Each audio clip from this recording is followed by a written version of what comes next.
The New Orleans Pelicans have re-upped with Bally Sports for their TV broadcast. Not a popular decision, but at a critical time for the franchise, could they have done anything differently at all? I've got all the details on why the Pelicans re-upped and what's changing, plus why this does, in one key way, miss the mark. It's all in today's episode of Locked On Pelicans. Let's go.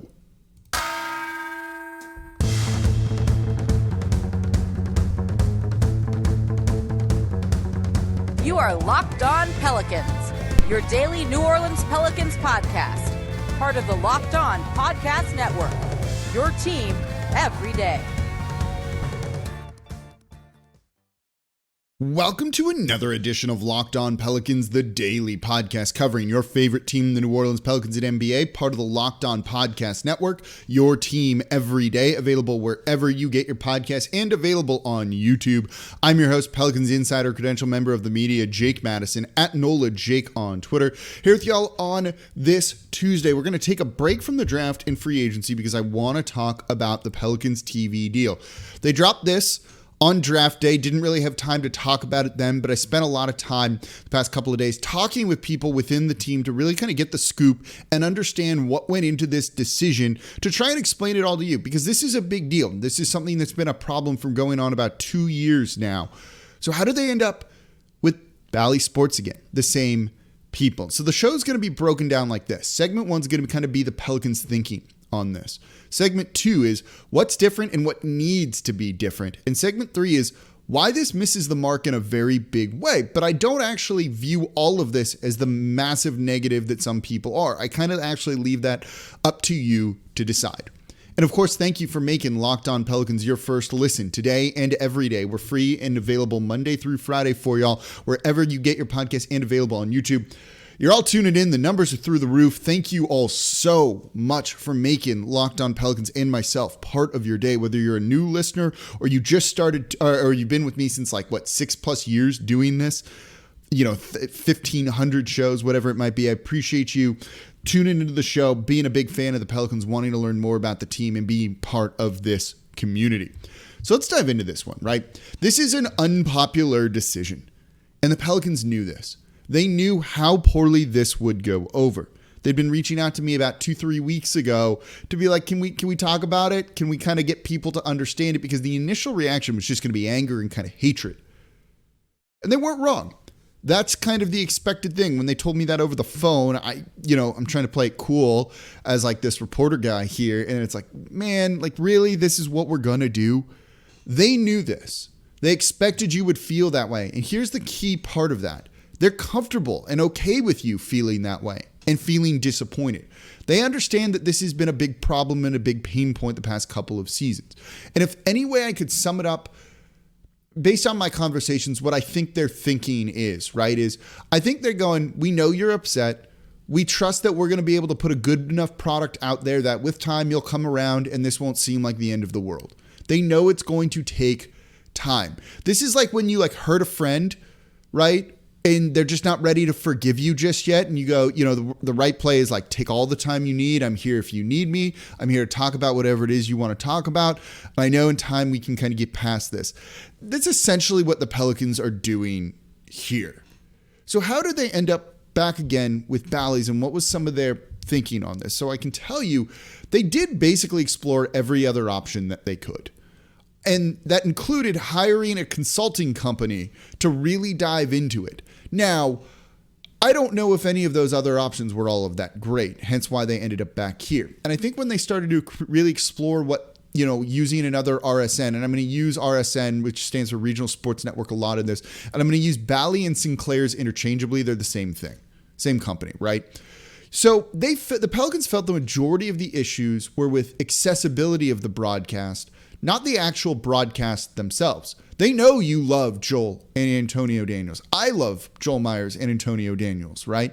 They know there were some hiccups here and there, and we'll talk about those in the next segment, but they felt the biggest issue was, if you have Hulu TV or Hulu Live TV and YouTube TV, or basically any non-cable option, you don't get the games because they don't carry Sinclair Bally Sports.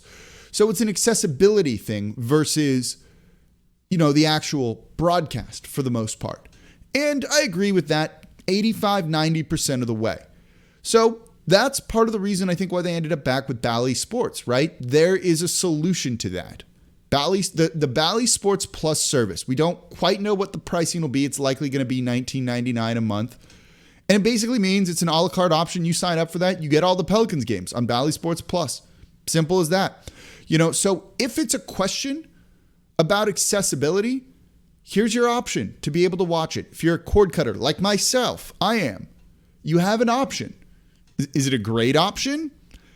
That's very debatable, and I'd argue no. But it's an option that didn't exist before. So at least there's a chance there for you to be able to watch the games. You got to pay extra. You might not want to. It does suck. I think $19.99 is way too much for that. And we'll talk about that in the next segment a little bit more into details. But it's an option you didn't have before. If you couldn't get a friend's login to do it, if you don't want to go the piracy route, you have an option. You've just got to pay for it. And yeah, it's probably more expensive than it really should be. And yes, Bally's will definitely be trying to reach an agreement to get it on Hulu, YouTube TV, and all of that. So this isn't the end of it. Basically, what the Pelicans have done is given you an option. Simple as that. It's better than it was last year when that wasn't there. So you can at least find a way to watch the games now. Now that's region locked. You got to be within, I think it's 75 miles basically from the arena. So Baton Rouge should get it. But if you're up in like say Shreveport, you're not going to get it there. If you're in Los Angeles, New York, you live elsewhere, you're not going to get the Pelicans games through the Bally Sports Plus app. So it's not a tremendous option, as I said, but you'll at least be able to watch the games. And the Pelicans feel that has at least alleviated one of the bigger pain points when it comes to this. Again, I don't think it's that great. You probably don't either, but that's up to the individual to decide, I think. But that's part of the reason why. Other regional sports networks were on the table, but it didn't sound like those actually had deals with Hulu and YouTube TV to launch a new channel for this. And so at that point, I think the team really kind of felt it could be a crapshoot, right? If they feel the quality of the broadcast was good, why switch to another service, another RSN that might not give you as good of a broadcast, especially if the games are still suffering from the same accessibility problem? It's kind of a devil you know, devil you don't situation. And the Pelicans really fell back on their trust with Bally Sports. This is who's been broadcasting the games in some capacity since 2012. Right? Since Benson took over the team, essentially. And they switched over. First, it was Fox Sports New Orleans. Then Bally Sinclair bought that out. So this is kind of who they've all known for a long time. And they feel the good working relationships allow things to change. More so than going another direction. And so I think that's part of the reason why they really decided to stick with Bally's. And look, from what I gather, another regional sports network offered them more money than Bally's. This wasn't simply Bally's opening up a checkbook and Pelicans being like, give me the cash.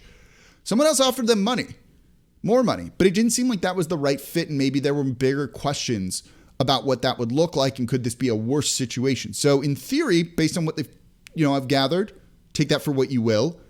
They're leaving money on the table in a sense. And yes, they also looked into taking everything in-house, which I said they should do, and spent a whole podcast show talking about that. But it didn't seem like that was a feasible thing to do just yet. So the big part of this is they trust Bally's to fix it, to make the changes. So what does that mean? What does that look like? What's different? What needs to be different? Let's talk about that coming up here next in today's episode of Locked On Pelicans, as I gone a little long in that first segment here. Today's episode of Locked On Pelicans is brought to you by RockAuto.com, my favorite sponsor of Locked On Pelicans, because I use them all the time. I work on all of my cars. I got an old one from 1976, a red Corvette. I'm ordering parts left and right off of RockAuto.com to get this thing up and running as I kind of go through this whole process of bringing it all back to life. And the reason I use them is because, well, I get to save time and money when using RockAuto.com. Don't choose to spend 30, 50, even 100% more for the same parts from a chain store or a car dealership. I just ordered a new steering wheel to slap that on there and cruise around in a little bit of style, refresh the ride a little bit. It's got a new radiator in it that's keeping that car cool, keeping it on the road. I can drive it. I can daily drive it at this point, really, if I wanted to. And that's because of the RockAuto.com prices. They're reliably low for every single customer. Everything you could need. Brake parts, tail lamps, motor oil, even new carpet to refresh your ride. So go to their website, discover your own car part needs, and get them from RockAuto.com at cheapest price possible. They have different price points, right? You can get the performance parts, you can get budget parts that are just going to fit whatever you need. So they got something for everyone. So go to rockauto.com right now, see all the parts available for your car or truck, right? Locked On in there. How did you hear about us box so they know we sent you. Amazing selection, reliably low prices, all the parts your car will ever need. Visit rockauto.com. And thank you for making Locked On Pelicans your first listen today and every day. We're here Monday through Friday breaking down everything you want to know about this team. Quick, short for your commute, to work, your drive home, whatever it might be. Some people tell me they live in the shower. That's too much information. So I just appreciate you making Locked On Pelicans part of your day, catching up and sharing the passion around this team with all these other fans that are tuning in. Like almost 20,000 views and listens in the 24 hours after the draft, which is insane. That's beating big market teams. All you Pelicans fans tuning in today are sending a message across the league, and it's absolutely awesome to see. So are the Pelicans sending the right message by re-upping with Bally's? As I just said, they're going to leave that up for you to decide. And to sum it up is, they know you're upset. They feel confident that this is going to be a much improved experience and easier to get games because of the Bally Sports Plus. It's an option that didn't exist before, whether that's a good option or a bad option. And with time, they feel you'll come around because the team's going to be compelling and the experience will just be improved. So what's different? What needs to be different, right? That's the title of this segment here. So first and foremost, they know the app sucked. That's not their words. Those are my words. They know there were issues with the app, with it crashing, with login issues, things like that. Just it rarely worked, right? Before I canceled, when I was using the app and everything like that, it worked maybe 50% of the time, if that. And so I'd have to find alternate methods to be able to watch these games that I need to cover, right? Like I got to watch them. And it was awful, right? At that point, you're going to go do anything else with your time. Oh, I want to sit down and watch this game, but the app's not working. All right, I'm going to go play video games. I'm going to go spend time with my family. I'm going to go read. I'm going to go do maybe you're working on your car with your parts from rockauto.com. Literally anything else, right? Accessibility is the number one thing. You've got to remove as many barriers to entry as possible. I believe in this like any sort of business thing. You know, if it's 4 clicks, you got to reduce it to 1 click to get people in there. So when Bally starts giving you trouble, people are just going to give up because it's not worth dealing with the hassle of this. So the app should be much improved, basically overhauled, is my understanding of this. And so you should have fewer crashes, should just be easier and more user-friendly to work. That's the real big thing, right? Again, they deemed accessibility the number one issue with Bally Sports, not so much of the broadcast per se, but there were issues with the broadcast, right? First and foremost, it's not with the people. It's not with Joel Myers. It's not with Antonio Daniels. It's not with Jen Hale. They're all awesome and really excellent at their job, and we want them to stay on the broadcast. And by the way, they 99.9% certain they are staying. They're basically staying. They're staying. That's good. There are a few things they need to tweak, and they've learned that, right? The graphic packages could probably be upgraded and updated. That should happen this year. It should have a different look and a different feel to a certain degree for all of that. I think they know the camera angles, whether that's operators or what have you, need to be improved as well. Those haven't been great, and at times you're missing action, and it's kind of like, what is going on here? I think that's where the trust and the relationship with Bally's comes into play for the Pelicans from their perspective, that they go, we can go to them with that feedback, and knowing that we work well with them, that can be improved and is easy to improve in their opinion. Do they have that same relationship with another broadcast, another RSN? Maybe not. Maybe if there are issues with the broadcast angles and missing action, it's tougher to get fixed than they feel it would be with Bally's. And that's part of their reasoning really behind sticking with Bally's here. They also know there's, some issues with promotion and things like that too, right? We all know that tweet. They're talking about Herb Jones and his picture of Trey Murphy, which like the undertones on that, right? Like there's racial undertones on that are just, if you really dive into it, like that's terrible to do. That's a horrible, horrible thing to be able to do. That point was specifically brought up in discussions with them. That specific tweet was brought up to really try and work on that and make sure that not just your experience of watching the game, but interacting with the team to a certain degree, and you're interacting with the team indirectly through Bally's, is as positive as possible. And it just kind of like speaks to professionalism, right? Like, do you trust Bally's to fix things if, well, they're getting the players wrong? Do you trust to have a good experience watching the game if they're getting the players wrong on Twitter? Absolutely not. So that should be improved to a degree. To what, I'm not sure. How that looks, I'm not entirely sure either. But that is going to be an improved part of the experience. Where Bally's needs to make this work, and I think the Pelicans need to help them out as well with this, is adding value, right, to Bally Sports Plus. It's $19.99 a month. If you're just using that to watch Pelicans games, it comes to about $2 per game. You're already paying for Hulu or YouTube or a cable subscription if for some reason it's not on there. Now you're having to pay $2 more basically on your cable bill per game. You're basically having to pay $20 more on your cable bill, on your YouTube TV subscription, your Hulu TV, live TV, whatever the Hulu one's called. So, subscription per month. That's a lot. That's asking a lot of you. And that's an extreme amount. The good news is, you can go monthly with it. And I think that's what most people will do. That's my plan. It's going to be monthly. And then when I'm not using this, I'm going to be canceling it because I don't need it otherwise. And I think that helps a little bit, but you need to have other content on there, right? This is not like if it were in, say, Minnesota, where you have a basketball team, a hockey team. Football's not on there, I don't believe, but then baseball as well. So you get 3 sports, you get a ton of value. You don't have that here. It's just Pelicans, right? And a lot of high school sports and other things and stuff from Texas and Oklahoma. They put a lot of that on here. We do not care about that. They need to have more content that's almost exclusive to Bally Sports Plus for Pelicans, whether that's shows or segments or what have you. That's where I'm a little bit worried about it. If it's just for games, it feels like nickel and diming. At least it's an option, yeah, but it's a bad option at that point, and it might be better not to kind of almost feel like a cash grab from your fans and from your people wanting to watch the game. I think they'll put things like the squad on there. But if that's also on YouTube and free in other areas, I don't know if that's like the move to do to put that kind of content on there. You need original content for that platform. So that costs money to do, right? You got to bring people in to be able to kind of create all of that, whether that's a sports talk show about it. I don't know, Locked On Pelicans on there, or creating other things too, behind the scenes things, different things like that. You need to really create compelling content. Otherwise, people are going to look at this as just not a great option. That could make or break this service, I think, for them. But the overall experience should be improved, and that's going to apply for everybody, right? That's going to be on cable if you're watching it on cable and not paying for the Bally Sports Plus app. All of that stuff will be better, and if you are using the app, Bally Sports Plus app, it should be much improved, basically overhauled. Again, I'm not telling you whether this is a good option or not. It's an option. It's kind of as simple as that.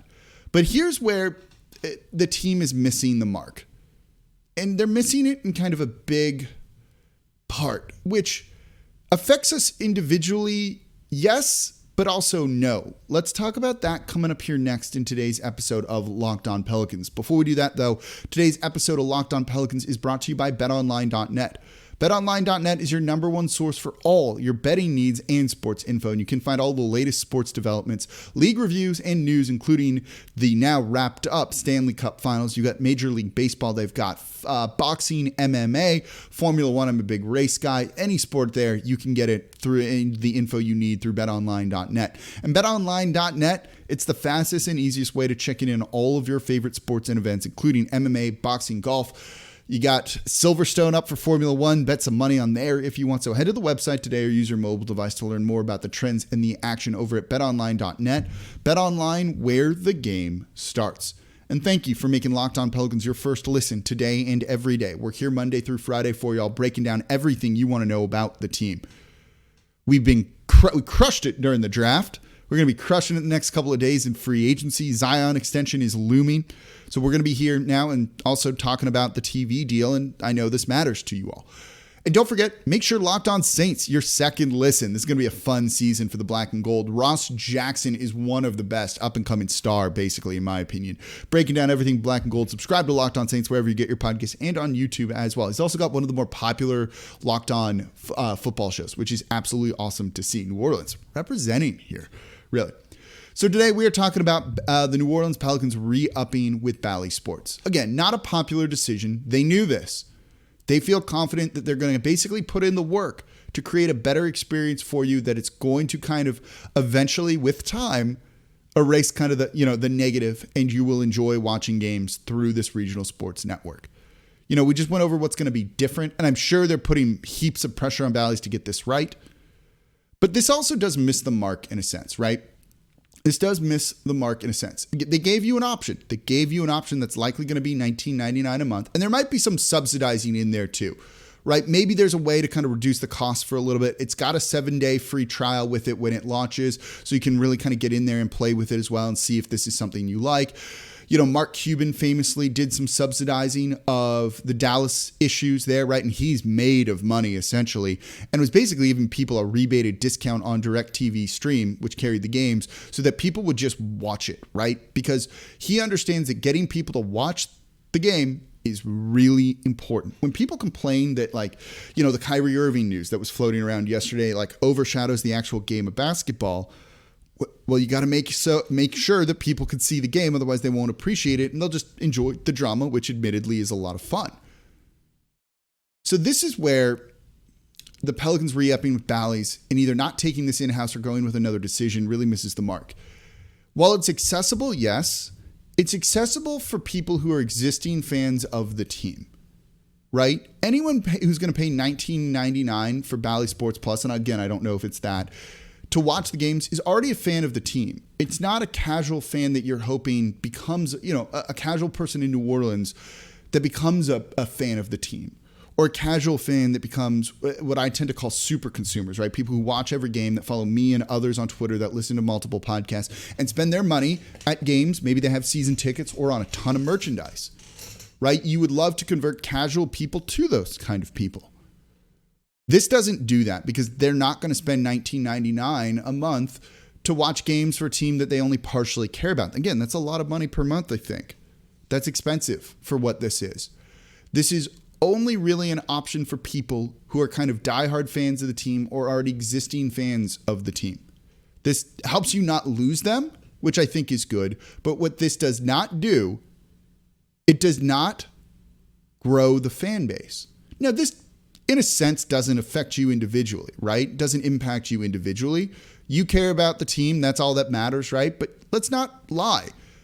We want the team to do well. You likely feel yourself part of the team in a sense, or that the Pelicans are kind of part of your identity. So when then they're doing well, you get a sense of pride from that. You feel really good about that. That's what sports do, right? That's what makes them so awesome, is that identifying and kind of involving yourself with that organization and feeling like it's part of you. I believe that's like a powerful thing when it comes to sports. So you want them to grow the fan base. You don't want this to be one of the smaller fan bases in the NBA. You want this to grow. This is where they miss the mark. This does not accomplish that. It's an option basically for existing people. If someone's like, oh man, I would love to watch the team. Oh, I don't have Hulu. Oh, okay, I can get it on Bally Sports Plus. I got to pay $19.99 to casually watch these games when I'm not going to watch them all because I'm only a casual fan or not even a fan at all, but I'm intrigued. That ain't going to happen. It's not going to happen. So you don't grow the fan base with this. You retain the existing fan base, and you probably piss them off a little bit with that price tag on it. That's a good thing in a sense, but it's not growing the fan base. And as I said in the open, right, the cold open of the show, it's a critical time. This team's exciting. The excitement from I've been covering this team for 10 plus years, right? I've been doing Locked On Pelicans for 6 plus years. It's the biggest podcast by far. It's like 10 times more than all the other ones combined. I feel like I understand the fan base really well and kind of when this team is at inflection points. They're at one now. They need to take advantage of that. This is not doing it. And that's where this hurts them in a sense, right? When the team struggles at a certain point and no one's at the Smoothie King Center, that will happen. Hopefully not this year, maybe in the future. People are going to say, oh, they should move. All of that. Even though we know that's fake, right? Well, if you have a bigger fan base, it can kind of help you weather some of those issues and things like that. And it sends a message to the league, which, trust me, you're all doing already. So it misses the mark on that. And that's disappointing. It's an option. It's an option you didn't have before. That's good. And the Pelicans feel the broadcast experience will be much improved. But it's like missing the forest for the trees, right? Is that the saying? I think that's the saying. They got part of it right. They didn't get the whole thing right. And they probably missed the bigger picture. But to them, maybe giving you the option was the bigger picture. And don't forget, that the majority of people still do have a cable subscription. It's about 56% still do versus 44 cord cutters. It's about 50-50. Used to be 75-25. That's changed a lot in the past couple of years. It's about 56% still have cable. So the people who are the cord cutters, myself included in this, are still in the minority a little bit. So you still want to attract those people, though, and get them to the team and to grow the fan base and have them become a part of this community because it's awesome. Look how much fun those Chris Connor spaces are, right? I love the Pels 12. I support them over supporting the team at times. So they missed the mark on that, and that's the disappointing thing. But it's an option you didn't have before. And look, I need to watch the games. I'm going to be paying $19.99 a month to be able to do it. I'm glad I have the option versus some of these crappy illegal streams where, that I did last year where I got the opponent broadcaster. So at least I'll get Joel and AD. Am I happy about it? Not thrilled, but I'm going to be doing it, and I'm somewhat glad I have the option. So we'll see. This is an individual decision, I think, on whether you think this is good or bad. It's an option. The Pelicans hope with time that it'll be so good that you kind of forget about everything. And that's kind of on them to prove it. And that's kind of where we're going to end it for today's show. So that's going to do it for this episode of Locked On Pelicans. Thank you all very much for listening. We went a little bit longer here. As always, I'm your host, Jake Madison, at NOLA Jake on Twitter. Free agency talk, Zion extension talk, trade talk. That's kind of the big one. That's coming up here in the next couple of days here as we round out the week of Locked On Pelicans. And I'll see you all next time.